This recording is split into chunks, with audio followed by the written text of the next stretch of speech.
Olá, sejam bem-vindos a essa nossa videoaula. E o objetivo dessa videoaula é passar para vocês algumas dicas sobre o trabalho final que vocês têm que apresentar na disciplina de Engenharia de Software. Vamos lá? Primeira coisa, nós escolhemos aqui um cenário que vai servir ao propósito dessas dicas. Esse cenário consiste no seguinte: vejamos.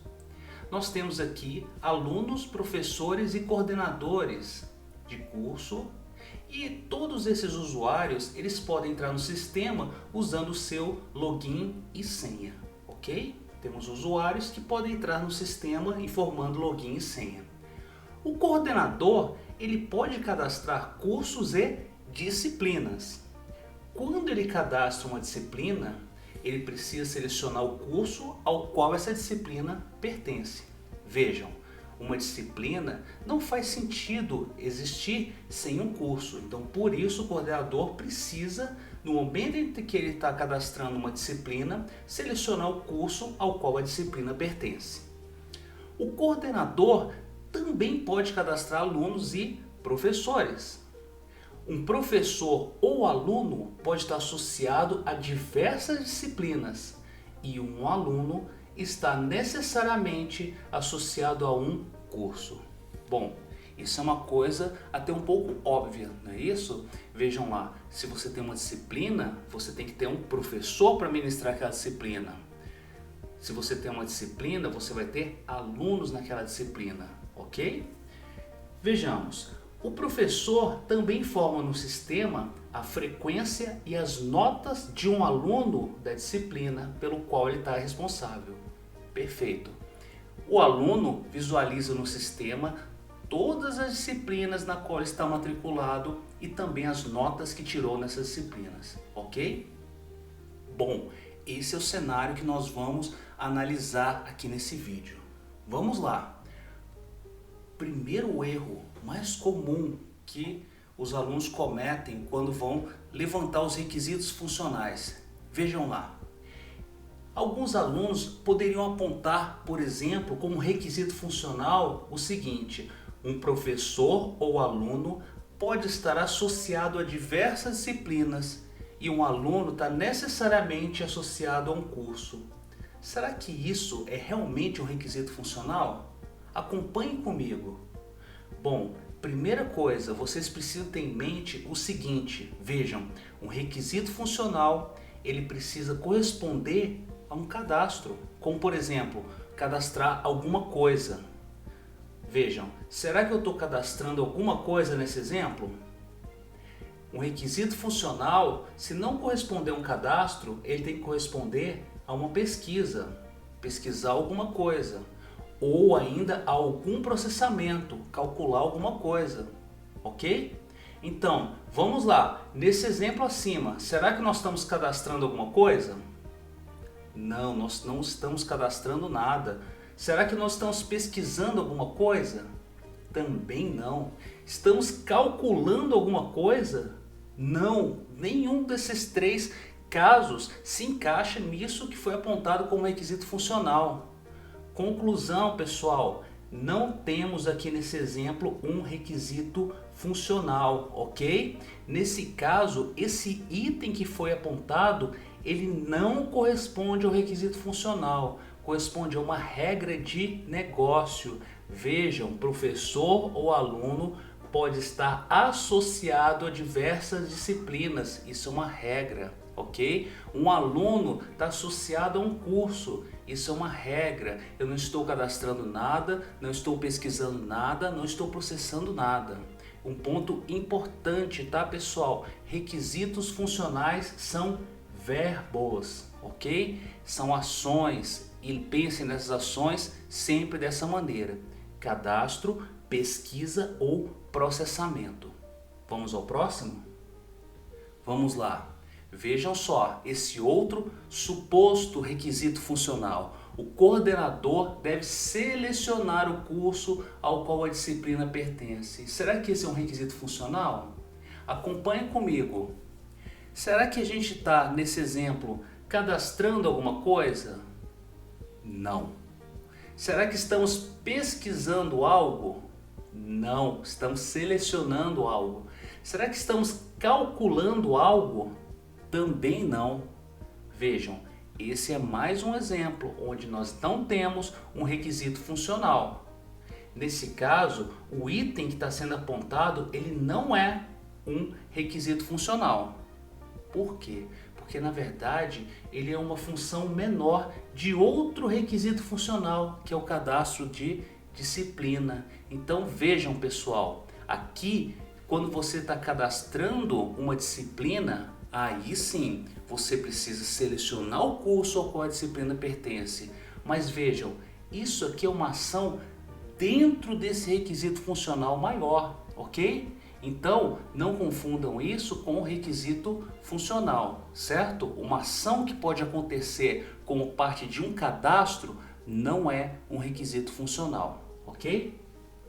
Vamos ao próximo. Vejam, o coordenador, na descrição do problema, foi dito que ele pode cadastrar cursos, disciplinas, alunos e professores. Qual é o problema aqui com esse requisito funcional? Vejamos, vamos ler a frase novamente. Eu disse que o requisito funcional ele tem que corresponder a um cadastro, ok? Tem que cadastrar algo, mas uma coisa só, a uma pesquisa ou algum processamento, ok? Nesse exemplo acima, será que a gente está cadastrando só um item? Não, pessoal, vejam, a gente está dizendo que o coordenador pode cadastrar curso, pode cadastrar disciplina, pode cadastrar aluno, pode cadastrar professor. Então, nesse exemplo, nós temos mais de um requisito funcional. Na verdade, isso que um aluno poderia apontar como um requisito funcional corresponde a 4 requisitos funcionais. Vejam, o coordenador pode cadastrar cursos, um requisito. Pode cadastrar disciplinas, outro. Pode cadastrar alunos, outro requisito. E pode cadastrar professores, ok? Então, muita atenção nesse ponto. Esse é um erro muito comum, ok? Vamos em frente. Vejam, olha só esse outro cenário. O professor informa no sistema a frequência e as notas de um aluno da disciplina. Vejam, será que a gente tem um requisito funcional aqui? Temos. Mas qual o problema? O problema é que aqui, mais uma vez, nós não temos só um requisito funcional. Vejam, nesse exemplo nós temos mais de um requisito funcional. Reparem, o professor, ele informa ou cadastra a frequência dos alunos. O professor também cadastra a nota dos alunos. Vejam, são 2 requisitos funcionais, são 2 coisas distintas. O professor vai cadastrar a frequência dos alunos. Pensem nisso como uma tela do sistema. O professor vai informar no sistema as notas do aluno. Pensem como outra tela do sistema, ok? 2 requisitos funcionais. Vejamos outro exemplo. Olhem lá. Alunos, professores e coordenadores de curso podem entrar no sistema usando seu login e senha.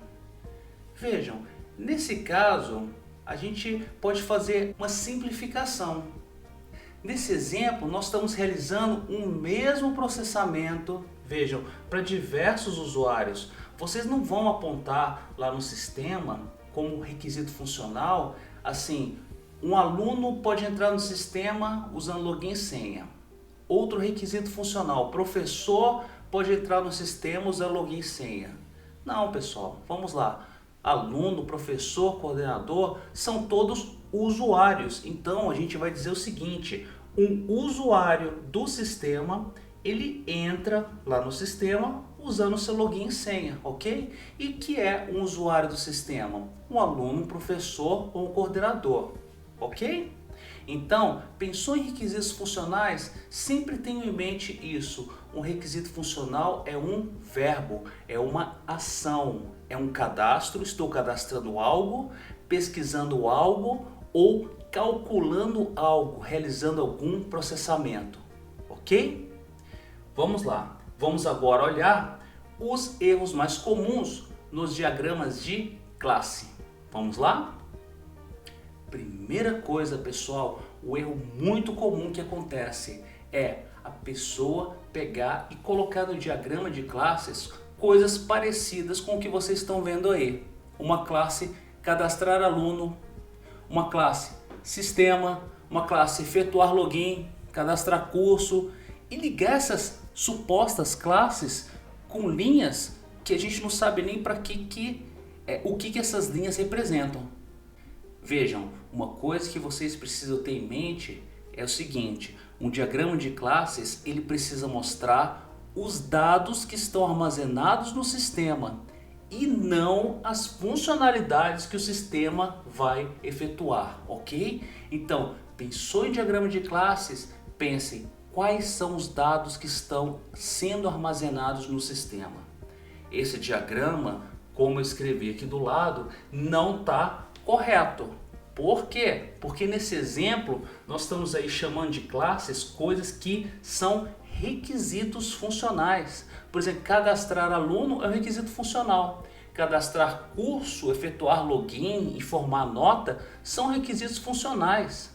Não confundam, pessoal, são coisas distintas. Diagrama de classes, nós temos que olhar para os dados armazenados no sistema e não para aquilo que o sistema vai fazer, os requisitos funcionais, ok? Vejamos, como que a gente pode então identificar as classes do sistema? Bom, os dados correspondem, no geral, a substantivos. Então, gravem essa regra. Classes correspondem a substantivos. O que nós vamos fazer é analisar o cenário que foi colocado e destacar os substantivos. Eu coloquei em vermelho aqui os substantivos que eu identifiquei nessa análise: alunos, professores, coordenadores, sistema, login, senha. Aí vem coordenador de novo, vejam aqui ó, nesse ponto, coordenador de novo, mas como já anotei lá em cima, não vou marcar duas vezes, ok? Cursos, disciplinas, frequência e notas, ok? Então marquei nessa descrição todos os substantivos. Em seguida, o que eu vou fazer? Eu coloquei aqui na minha telinha uma relação dos substantivos que foram identificados e agora eu vou analisar cada um deles para saber se realmente vai ser uma classe no meu sistema. E como que eu vou saber se é uma classe? Olha, vejam só, uma classe válida ela deve ter dados que o sistema vai armazenar. Então tem que fazer essa pergunta para cada um desses substantivos. Vejam, faz sentido no meu sistema eu guardar dados de alunos? Ok. Professores? Ok. Coordenadores? Ok. Faz sentido eu guardar no meu sistema dados de sistema? Opa, que dados de sistema que eu vou guardar no meu sistema? Não tem. Então vejam, sistema não possui dados para serem armazenados no sistema, ok? Vamos lá, login. Espera aí, dados de login? Não, login na verdade não guarda dados dentro dele. Login corresponde ao quê? A um dado individual. Sendo mais específico, é um atributo lá de um aluno, de um professor, de um coordenador. Um aluno, professor ou coordenador para entrar no sistema e forma seu login e senha. Então, da mesma forma, olha, eu coloquei que login não é uma classe, senha também não é uma classe, ok? São atributos de uma outra classe, certo? Cursos, faz sentido eu guardar no meu sistema dados de cursos? Ok. Dados de disciplinas? Ok. Frequência dos alunos? Ok. Notas dos alunos? Ok. Então todos esses itens que eu marquei em verdinho depois dessa análise são as minhas classes, ok? Vocês vão aplicar essa mesma análise no cenário que foi colocado para o trabalho final. Vamos em frente. Vejamos qual o problema desse diagrama. Primeira coisa, antes de vocês analisarem se está correto ou não, vocês têm que ter em mente o seguinte: como eu falei anteriormente, um diagrama de classes, ele precisa mostrar o quê? Os dados que estão armazenados no sistema e não as funcionalidades que o sistema tem que executar. Ok, nós fizemos aquela análise dos substantivos e vimos, né, que a gente colocou como classes candidatas aí coordenador, curso, professor, aluno, disciplina, ok? Todas essas classes correspondem a substantivos e não verbos, ok? Uma boa prática que eu coloquei aqui até essa anotação é: use substantivos no singular. Então você não vai escrever aqui como nome da classe coordenadores, não, é coordenador. Você não vai colocar aqui cursos, não, é o singular, curso, professor, aluno, ok? Agora vem a questão importante: como que a gente relaciona essas classes? Vamos lá, só vai existir um relacionamento entre duas classes se os dados que essas classes representam estiverem relacionados, ok? Então, será que esse diagrama aqui está correto? Será que realmente coordenador está ligado a professor? Coordenador está ligado a aluno? Vamos ver? Vamos analisar isso? Vejam, em verde são as ligações corretas, em vermelho são as ligações incorretas. Então, vamos olhar as ligações que estão em verde primeiro. Vamos lá, primeiro olhando coordenador e curso. Será que existe essa associação entre essas duas classes? Só vai existir um relacionamento entre duas classes se os dados delas estiverem relacionados. Existe uma relação entre coordenador e curso só olhando os dados, ok? Sim, por quê? Porque um coordenador, vejam, ele está associado a um curso. Por quê? Porque um curso possui um coordenador. Pessoal, todo curso tem um coordenador de curso.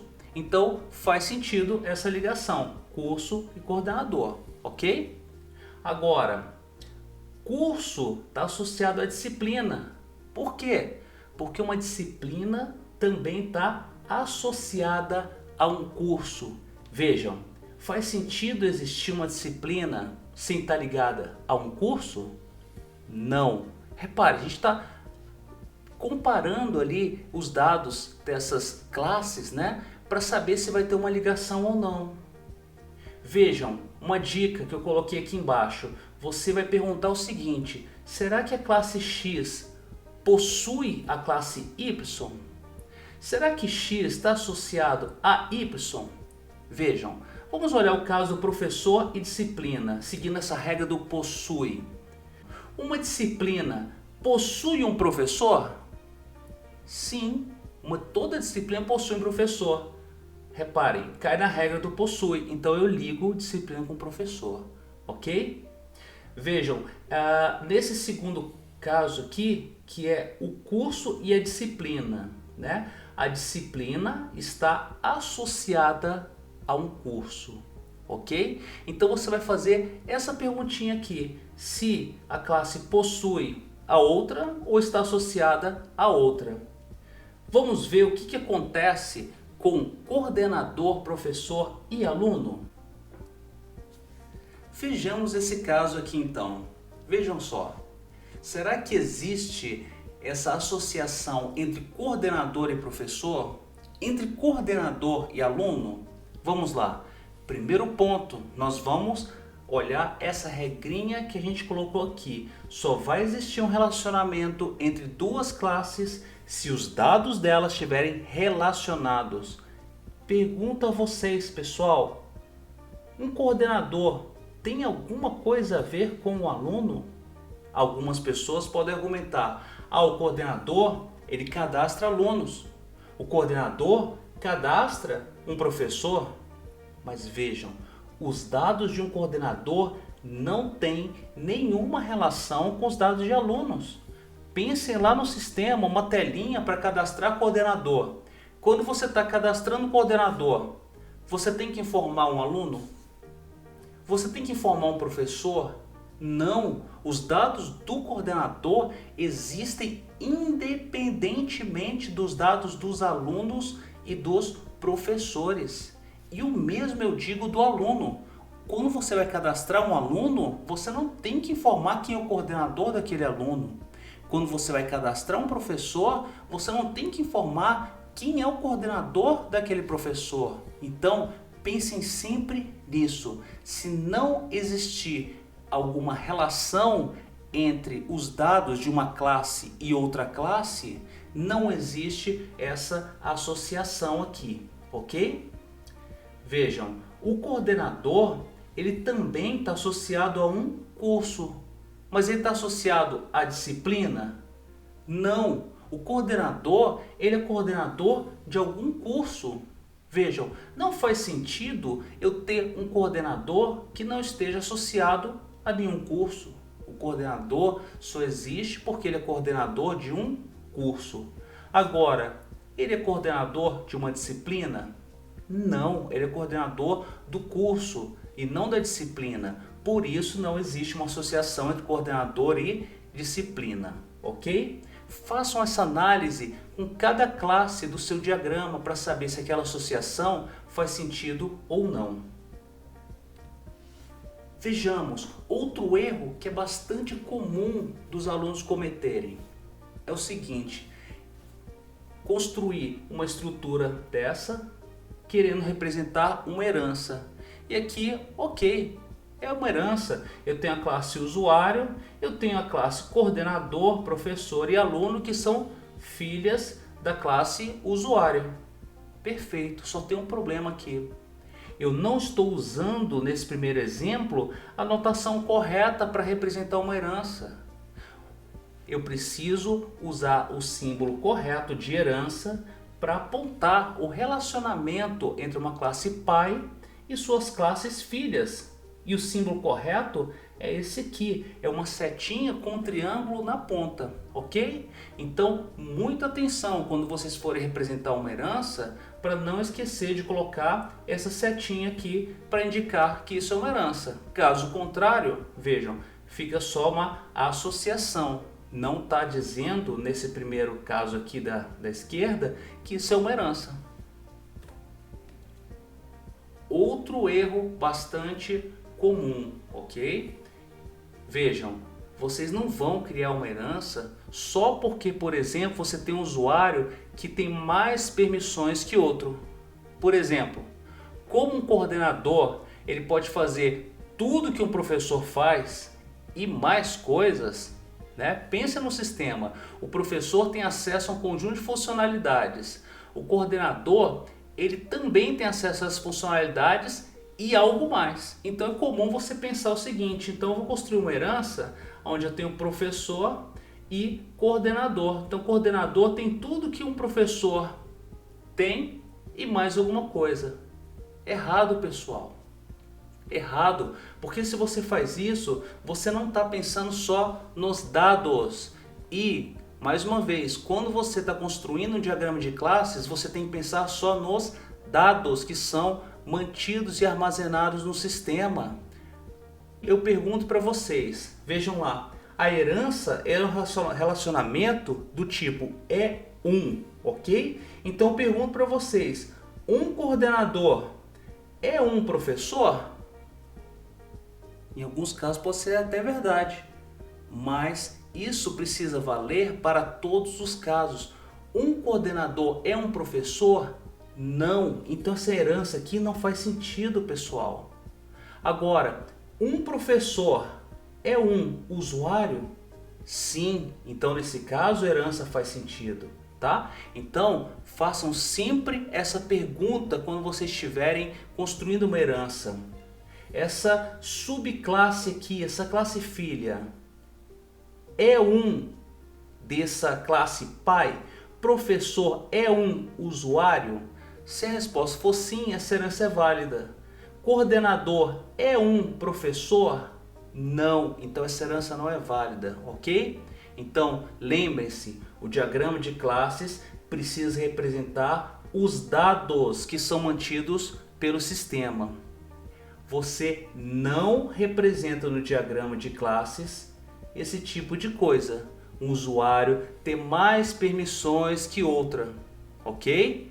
Por quê? Porque isso é uma funcionalidade do sistema e isso não é responsabilidade do diagrama de classes. Mais uma vez, diagrama de classes serve para mostrar os dados que estão armazenados no meu sistema. Ele não deve representar de maneira alguma as funcionalidades do meu sistema. Eu não posso associar uma classe a outra pensando nas funcionalidades do sistema. Não é porque um coordenador cadastra um aluno que vai ter uma associação entre a classe coordenador e a classe aluno, ok? Então, vamos resumir, pessoal. Vocês vão associar então um requisito funcional a um verbo, a uma ação, mais especificamente a uma ação de cadastrar algo, pesquisar algo, processar algo, ok? Exemplo, o coordenador pode cadastrar curso, cadastra algo. Um usuário entra no sistema usando seu login e senha. Ele está executando uma ação, está ocorrendo um processamento aqui, ok?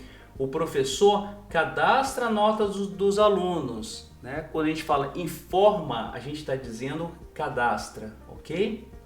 Agora, com relação a classes, sempre associe uma classe a um substantivo. Classe é substantivo, não é verbo, ok? Cadastrar aluno, informar login, não é classe. Classe é substantivo, é usuário, coordenador, professor, aluno, ok? Bom, com isso a gente está finalizando essa videoaula e eu espero que essas dicas possam ser úteis para vocês. Usem essas dicas no trabalho final, tá, pessoal? Gostaria de deixar isso com vocês. Assistam com cuidado esse vídeo e vejam se vocês não estão cometendo algum desses erros que foram apontados no vídeo no seu trabalho final, ok? Bom, bons estudos e bom trabalho para vocês então. Até a próxima!